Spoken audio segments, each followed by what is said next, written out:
Good morning, everyone. And it is a beautiful May morning. This is Hopenning number 23, a place where hope happens when you open your mind, your heart, and your body to it. We have created a space that's open and inviting and positive, and we welcome you all. I My name is Fran, and I am a part-time rapid transformational therapy practitioner. I am also a 33-year veteran teacher, and I have worked with school-age children between the grades of kindergarten to grade 6 for my career. My co-host, Marina, is a super talented rapid transformational therapy practitioner as well, and she is also a trained opera singer. Her mother told her that she was singing by the time that she was 2 years old. And so she also has and sings with a big band in Calgary, Alberta, and she runs a Christmas caroling operation business. So welcome, Marina. Welcome to Hopenning today, where we discuss menopause. And so, as you probably know, I am of the age where menopause is a thing that has happened. I have experience with it. You have experience with it. Tell me about your experiences and how we can help with rapid transformational therapy. Excellent. Thank you, Fran. Yes, we decided to talk about women in the month of May. Not all women celebrate Mother's Day or can celebrate Mother's Day, but we want to honor women. And a topic that's very close to my heart is menopause. So I know you have a personal history with menopause, as do I, and mine started not so naturally. I was on a cancer treatment, a hormone blocking treatment after breast cancer. I was 49 years old. I wasn't even close to being perimenopausal when, bam, I was pushed in menopause overnight, literally overnight. I started my treatment one day, 24 hours. I had my first hot flash, and that was not pleasant. And that continued for as long I was on this treatment. And after the treatment, I was in menopause. I skipped perimenopause completely. So Fran, tell me about your journey with menopause. Okay, my mom died when I was 38. And it was shocking, of course. She had cancer for a while, and the trauma of that put me into menopause. So I was 38 years old. I go to my doctor and I tell her that I hadn't had my menstruation for 6 months. Well, my doctor got mad at me. She was like, Fran, you should have been in here months ago. You know, your estrogen levels and your progesterone, that's super dangerous to have your hormone levels messed up like that. So what do I know, right? I mean, I've just spent 6 months um, or more grieving for my mother's, eventual passing. And so she took the tests and everything, and I come back in a week and she goes, don't worry about it. You're already done. And I'm like, what? Yeah, Fran, you're done. Like I was 38 years old. And I did experience the hot flashes. Absolutely. Wake up in the middle of the night, fully sweaty. It was like horrible. And but it really, really had passed quickly. Like I was super surprised, and so was my doctor, that I didn't have these ongoing symptoms forever. And really, for me, it was really gentle. And then I listened to other stories of other women and the stuff that they go through for years and years and years. And so I know that it was a blessing for me, but for many, many women, really, it's not. So I'm so glad you used the word blessing, because, if you think back when you were younger, before you were in menopause, before you experienced it, you would hear people say, when you are in menopause, you get hot flashes, you get night sweats, you get mood swings, you gain weight, your sex drive goes down the drain, and the list goes on and on and on. Some women experience hair loss. So immediately we see menopause as this tremendously negative thing. And as you know, what we think, we feel, and what we feel becomes our reality. So I find it fascinating if you look at society today, because being a normal woman and a girl who starts her menstrual cycle, a lot of people refer to that as the curse. Mhm. And what are we doing? You called your experience, it was a blessing. And I find that so fascinating, how we label things so easily and how we create this expectation that menopause is going to be difficult. And I promise you, it will be difficult if you believe it. It's going to be difficult, but it can be different. So there's a lot of things that I want to say about that. One of the things is, have you ever heard when you have a headache and you have a screaming headache and somebody tells you, take your hand like this and press until you feel pain there and hold it. But it needs to be painful. And then let go. And where's the headache? Because you have something else to focus on. You forgot to notice the headache. And I find a lot of times, if we trick our minds in not noticing physical discomforts, it will go away. I've experienced that with back pain. And I teach that to my clients. So I'm going to expand a little bit on this negative thing. So a lot of times, especially because our summers in Canada is so darn short, you don't see everybody you always mingle with for a couple of months, and you go back, especially you as a teacher, and you would say, how was your summer?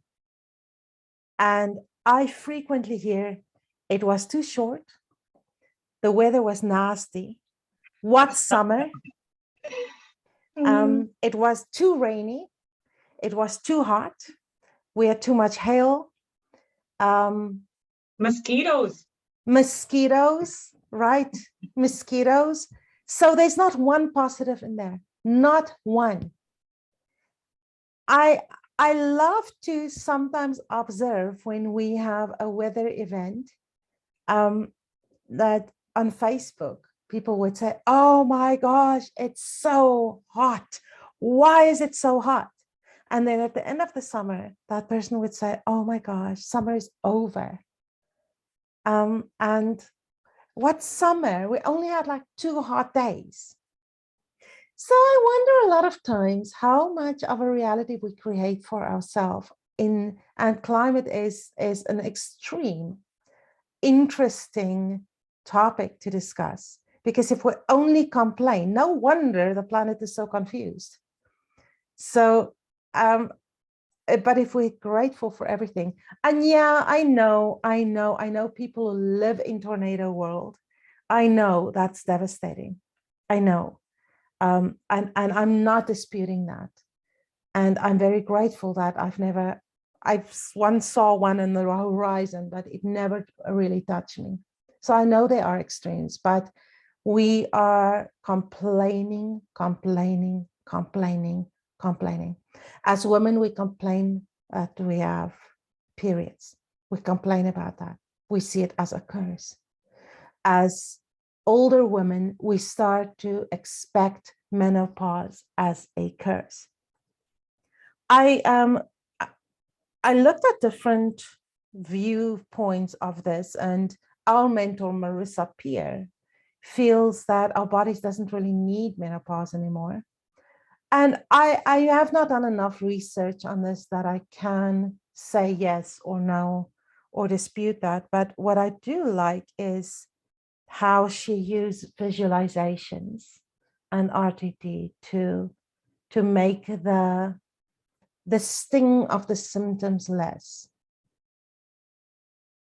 So there's a lot of things people can do about that. So Fran, I've known you for a while, and I always see you as a very positive person.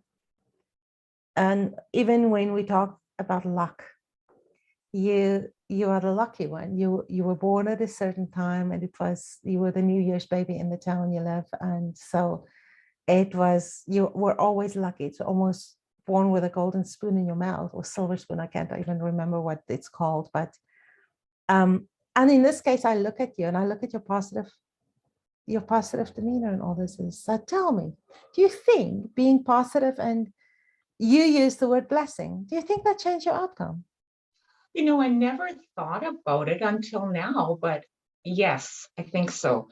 And I'm not discrediting the women that really have had bad experiences with menopause. I really don't, because I've not walked in their shoes. Mm-hmm.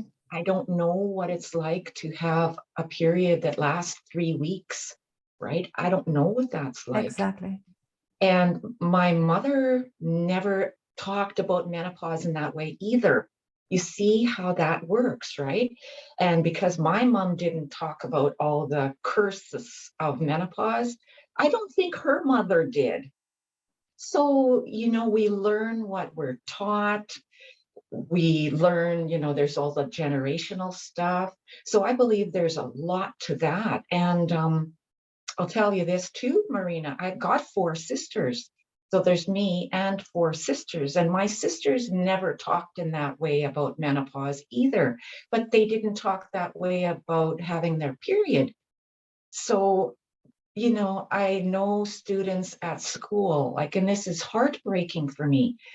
Um, Students at school that are in my grade 5 who take a whole week off of school when they get their period.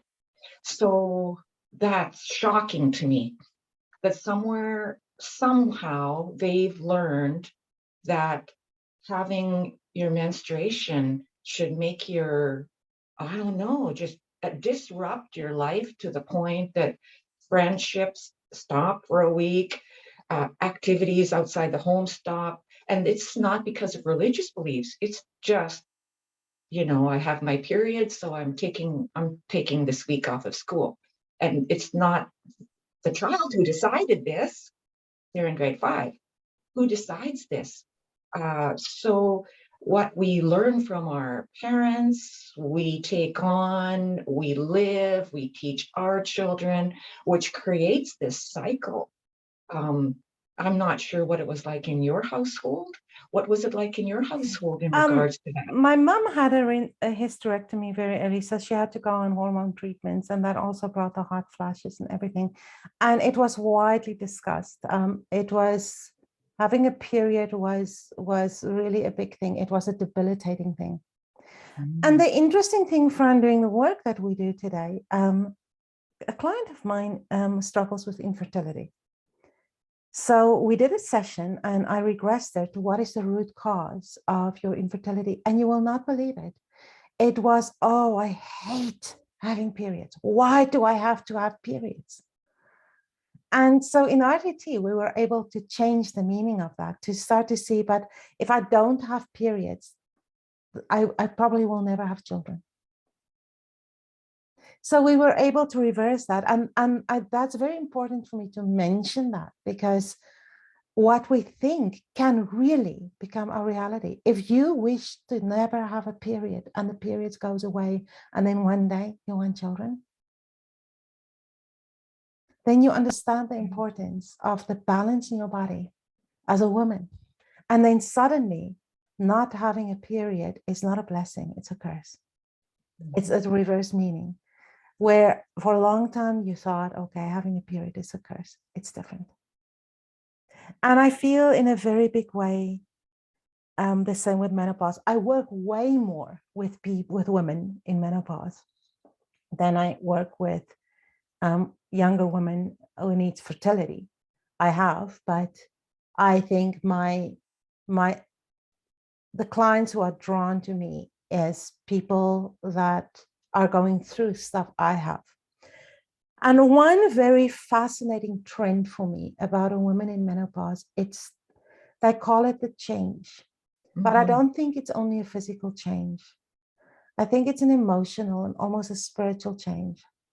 And when 100% all of my clients who are struggling with the symptoms in menopause, there was something behind it that was a much bigger pain. Whether it is unhappiness in the marriage, where the husband blames menopause, her menopausal symptoms for cheating on her.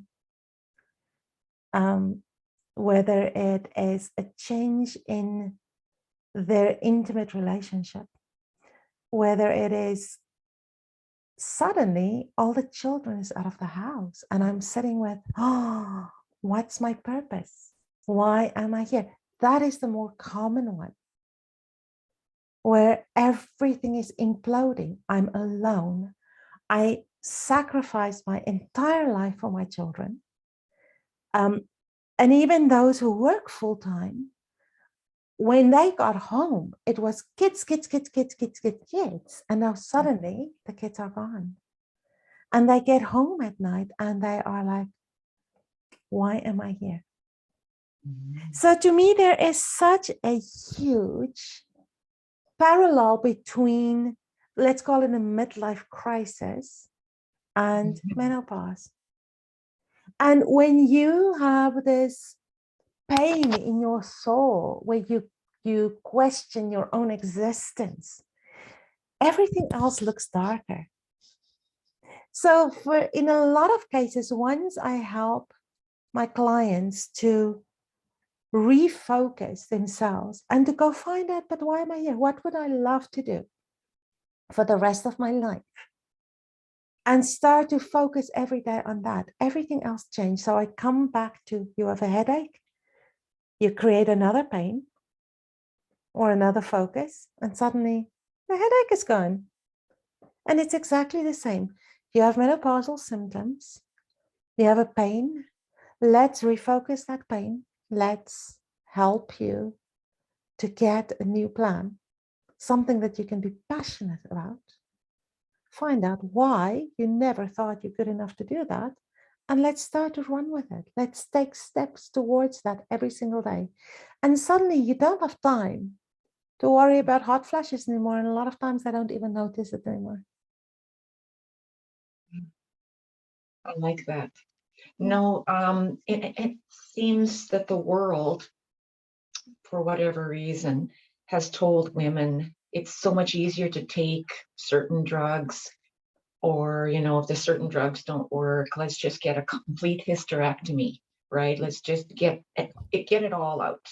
And then we won't have to worry about that anymore. And every time I hear that, there's two things that go through my head. It's like, oh my God, you would do that to your body and give something else a chance. Just give something else a chance. There's got to be more to it. So whenever I hear about a friend who's having really severe menopausal symptoms, I always just say, you know what, I'll pray for you. I'll pray for you, because I think that even changes the mindset somewhat to know that someone somewhere cares enough to take time out of their day to wish them blessings for whatever way they need it. I think that changes the mindset, which helps to change your thoughts, which change your feelings, which change your beliefs, which change your actions, right?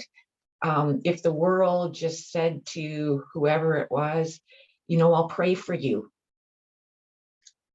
There's power in prayer. And I don't understand the power in prayer. I have no idea. But it's interesting. To me, Fran, Thinking it's about, energy. yeah, to think about somebody somewhere taking that time to send you, Marina, prayers in whatever way, it's a mind shift, right? It's interesting you mentioned that because, my husband had a hip replacement 2.5 weeks ago, and he's not on Facebook, but I put something about that on Facebook, and hundreds of people sent us well wishes in phone calls, text messages, WhatsApp messages, private Facebook messages, and then on Facebook. And it's interesting because it was, I'm praying for you, I'm sending you well wishes.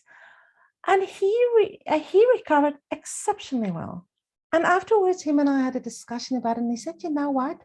I feel the energy of all that well wishes.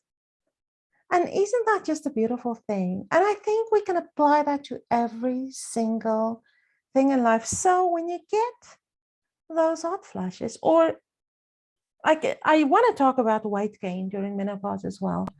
If you start to say, okay, you know, I am struggling with hot flashes. Let's ask a group of my female friends to send me some positive thoughts, prayers, whatever you want to call it. I would honestly experiment with that. And Absolutely. I talk about Joe Dispenza a lot, and I'm actually busy doing one of his courses, and I cannot tell you how life-changing it is. He started Project Coherence a few years ago, and I'm not sure if that's still active, but I got so gripped by this idea. And he would go to a city where for a while, everybody who goes there would, at a certain time of day, for certain consecutive days, I cannot remember the detail, it's worth looking it up, would meditate at the same time. And so by the time he showed up, say, for example, San Diego, by the time he would show up, they would look at statistics, and the crime is down significantly. Murders are down significantly. Everything that up until then would go wrong, there was this tremendous shift when a lot of people sent positive, meditative thoughts, prayer to that city. It is significant. And then growing up in South Africa, we're very privileged in Canada because it's a water-rich country. South Africa has a lot of droughts. And as a child, it had such a huge impact on me because the country would call a day of prayer for rain. And they're all in the same time zone. It's not a very large geographical country. So at say 7 o'clock at night, everybody would either sit by the radio or go to church. Everybody. Doesn't matter what your race were, you did that. Doesn't matter what your faith was, you did that. You stopped everything, and that country would become eerily quiet, and you would pray for rain. And Fran, I experienced it so many times how within hours, sometimes it starts to rain.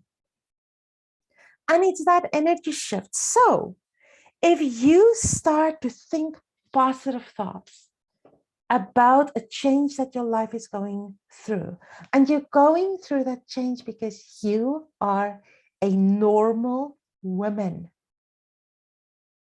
if you stop seeing it as a curse, what if you try it on and see if it goes away? If you distract yourself whenever a hot flash comes up and keep yourself busy so that you don't notice it anymore, what if it goes away? I still get hot flashes, but sometimes it's as an afterthought, like, oh my. And there are certain things that makes it worse. Wine makes it worse. Yes. And that's significant. So I used to be able to drink a couple of glasses of wine. Now I can't. I can take a few sips of one glass of wine, and that's just the reality. And I'm okay with that. I still love high-end wines. I don't like to get intoxicated. I've never liked that. So I'm not drinking to get intoxicated. I love high-end wines. I think it's an art. So I allow myself to enjoy the few sips I take. And that changed everything. And I think I enjoy it more. I taste more when I sip wine slowly like that. And because my husband is he studied high-end wine, so it's a complete discussion about what do you taste, what do you smell, what do you think of this, how does it compare with that wine. So it completely changed. It's not just, oh my gosh, I am going to have a big steak dinner and I have to wash it down with this big bold red wine. No, not at all. Doesn't work anymore because I don't enjoy the hot flashes. I don't enjoy the way I feel. So if I can do something to eliminate that, I will. So, Marina, as you talk, I think about the biology of the body. You know me.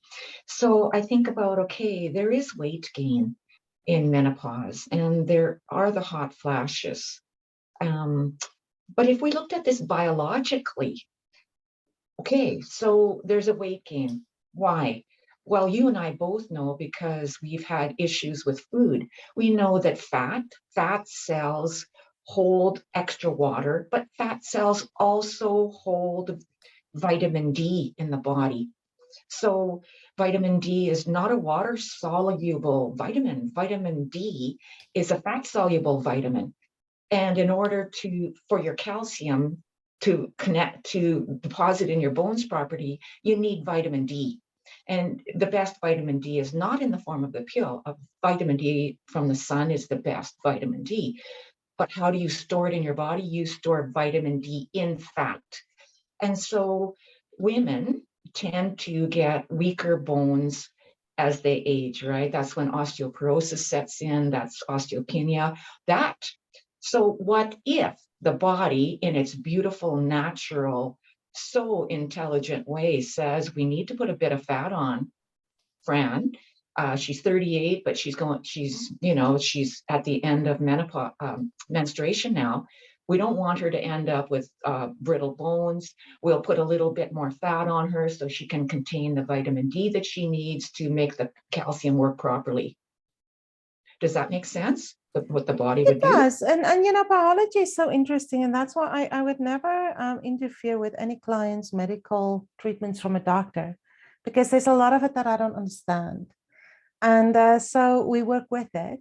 We don't work against it, but biology is extremely interesting. And if that is story you want to tell yourself to feel better about yourself, absolutely. Why not? Exactly. Why And not? maybe, if they did a study, I know that women who are more slight end up often with more osteoporosis. Mhm. Um, is there a connection? I don't know. I haven't studied it. But I think about the wine, right? Yeah. And we know that alcohol in itself, there's a strong correlation between amount of alcohol consumed and breast cancer. So, okay, so if we look at what the body is trying to tell us, is the body trying to tell us don't drink the wine so that we're not more prone to get the breast cancer or more breast cancer or that? Like, is the body saying, you know what?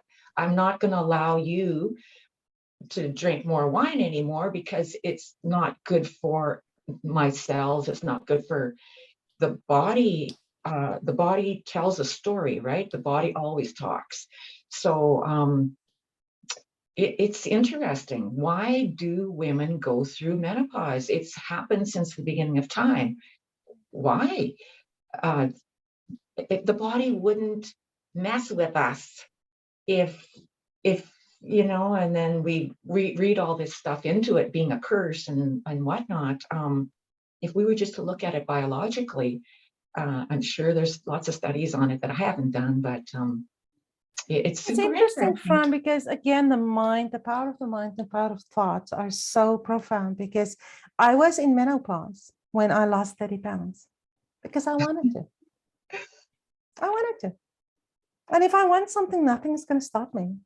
And it's with all of us, if we want it enough, nothing is going to stop us. So I find that a lot of times this, oh, I cannot lose the weight because I'm in menopause. Give me another piece of cake. So if you believe that, of course you're going to gain weight. So most of all, I think if you come to peace, come to terms with, I am not 20 years old anymore.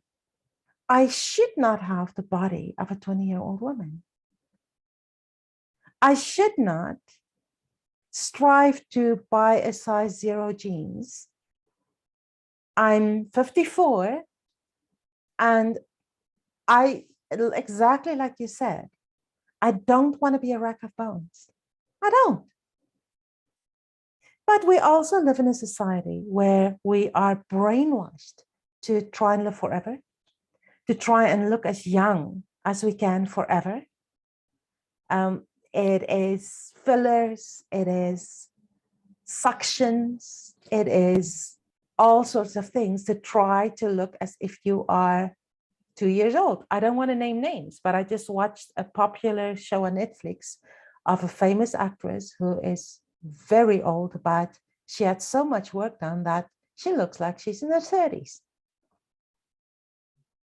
And I think to myself, that is, her eyes are like this. She can hardly blink. The mouth is standing like this. And honestly, at face value, she looks beautiful. But how many people think if she at that age can look like that, why do I not look like that? Because that's not natural. Why don't we start to love ourselves where we are? Make peace with ourselves where we are. Be honest. And to me, that is so, so, so important. Because it's when we are always dissatisfied, like it's too hot, it's too cold, it snows too much, it's not snowing enough, it is raining too much, why is it raining? It's the same in our bodies. Why am I in menopause? Why can I lose weight? I gain weight when I smell food. Yes, you will if you believe that. And if you say it out loud. Right. What about changing that story and say, I think I'm going to be that person in her 50s who's going to lose 30 pounds because I want to. I want to. And in my case, it was detrimental to my health.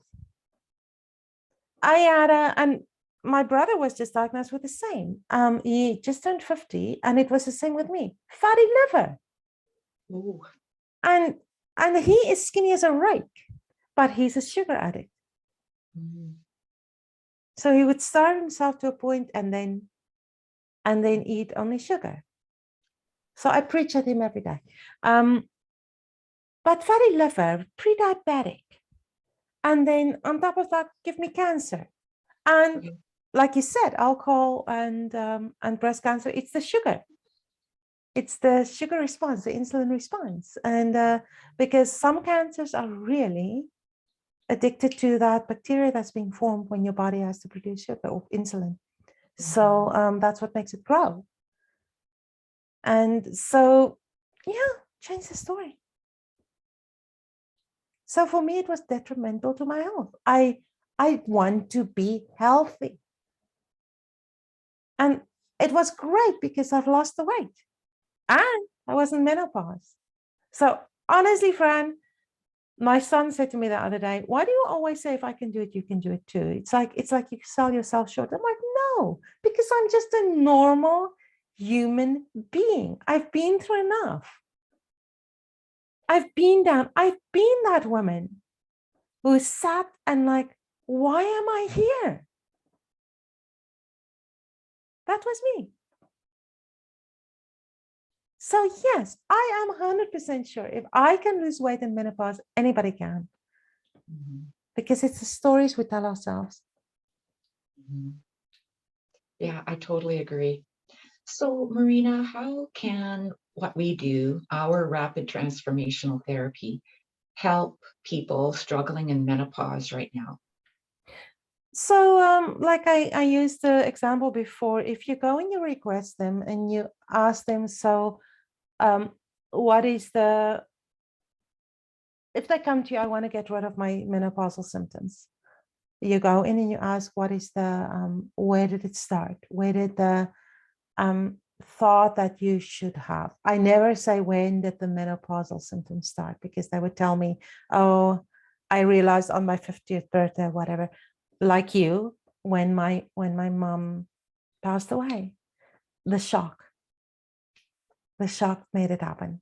So in other cases, I would ask them, what made you believe that this is what subconsciously that you are now having to adopt these menopausal symptoms? It depends on every client. I ask different questions, but then we go see what in the subconscious mind I made that a lot of times. It would be, well, my mom told me if I am in my menopause, I will not ever lose weight again. Oh, Or it will be, my sister who's older than me had terrible hot flashes and night sweats. And she said to me, you just wait. right, So right. things like that. And then, okay, now we go back and we say, okay, let's go heal that. And you say, my favorite thing, the radio station. So you dreaded going in menopause for so many years because you always hear your sister's voice. Now you go and you say, okay, actually, I don't want to listen to that station anymore. I'm going to create a new one. And then you imagine going to your sister and say, I am so sorry that you went through that, but I'm not you. I am me. That's not me. And I'm choosing to go through menopause with grace, with ease, and to not even notice it. And then you create that new radio station. And you never focus on any negatives. You focus on what still gives them joy. What can they create that takes their attention away? Again, what is this? The pinching of the palm to menopause, what this is to a headache. So create that. Give yourself purpose. I've done a course many years ago called the Dream Builder course by Mary Morrissey, and it's a 12-week program. And sometimes I incorporate a lot of that into what I do, especially in cases like this where people would like to create something in their middle ages that still gives them life. Mhm. So we go and we find out, what is it that you would love to do with the rest of your life? My mom, when she was 50, I organized her 50th birthday party for her. She was distraught. She said to me, well, this is the beginning of the end. And she retired around 60, and she literally sat with no purpose. And so many things went wrong for her. And with so much love, I watched that today and I'm like, oh, man, I wish you were my client back then, because I would have taught you that no, there's still a lot of life to live when you're 50. And, it's shocking to me. It's shocking to me that young women that have, the period that lasts 3 weeks would not try something different, would not try something like that we do, because what we do is so effective. It is. It's Yeah. so effective, Marina. And yet they're like, no, I'll probably need a hysterectomy. At the age of 35, you're going to get a hysterectomy. You've never had your own baby. You've never experienced childbirth. You've never experienced your own baby, but you're going to get a hysterectomy and not try what we do. And that's their choice, of course, but it's profoundly saddening for me that beautiful young women would be told by a doctor that that's their other choice, the only choice. Well, and we have to give them that choice. It's still their story, and we really have to allow them to still make that choice. And it really depends on what outcome they want for themselves, right? And some people, I mean, I know many women who've had an early hysterectomy because of a lot of things. And Fran, I always look at it from my own perspective. I had a mastectomy. That was my choice. The doctor wanted to do a lumpectomy. I chose to do a mastectomy. And you look back today and I think to myself, was it really worth it? Was it worth it for me to go that drastic? And I'm still convinced in my case, I'm not going to go into the details of that it was the right choice for me. However, I sacrificed a big part of my life. It's a body part that you lose. Now, it's not as bad as, okay, I never can have children now. But, ultimately we cannot control life and we cannot control other people's choices. But I do think a lot about that. I think a lot about my choice, but it was my choice. The doctor tried to convince me to just go for, she wanted to do, I had more than one lump, so more than one tumor. She wanted to do a partial mastectomy. And I said, no, take it all. And it was my choice. And so, there's so many things that we don't know. And ultimately, people still have to make their own choices. And live with your choice Yeah, afterwards, yeah, right? yeah. And live And with it. then maybe at some point they will come to us. Mhm. And we can help them, but you just meet them where they are at. Mhm. Yeah, exactly. And then help them to live with their choice later. Right. If they do Right. decide to get RTT, to help Yeah. them live with their choices, Yeah. right? Which people come to us for as well. Right. Yeah. Yeah. So one last word I want to say about this, and then you can tell us what's happening then in the rest of the month of May, is Abraham Hicks said that your body will always go through a transition. Your body is not the same today as it was yesterday. There's always growth, there's always transition. At some point in life, you go higher, taller, bigger. At some point in life, as a woman, you start a period, and at some point in life, it stops. So it's a constant transition. But what if we stop the resistance to the change that's happening in our bodies, embrace that, and accept aging? And with aging and maturity, accept the wisdom that comes with that and a spiritual growth. So, what if we turn the story around? There's, to me, the kind of person I am, I can go and find something positive in anything, in any situation. And most of all, what if you can choose a different frequency? We talked about the power of prayer and positive thoughts today. What if you can change that frequency within yourself? And what if one of the biggest things you can do is start to love your body? Start to give gratitude for the body you still have. Gratitude to me is the miracle maker. And even if you, when it's minus 30 outside and you have a hot flash and say, I'm so grateful that I have a minus 30 temperature to go create some global warming with. So, Exactly. yeah. Yeah. So put the humor in it and just in everything, look for the positive.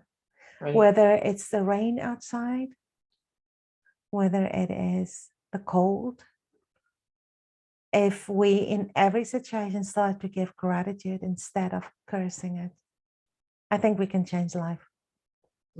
I believe it too. Mhm. Yeah. Well, that was wonderful. I don't think that women talk about menopause enough in a positive way, Yeah. right? I don't think so. And sometimes when I share my story with others, um, it's not what anybody else wants to hear, really. I mean, the women that are struggling through menopause, they don't want to hear that I didn't struggle at all. So I don't usually talk a lot.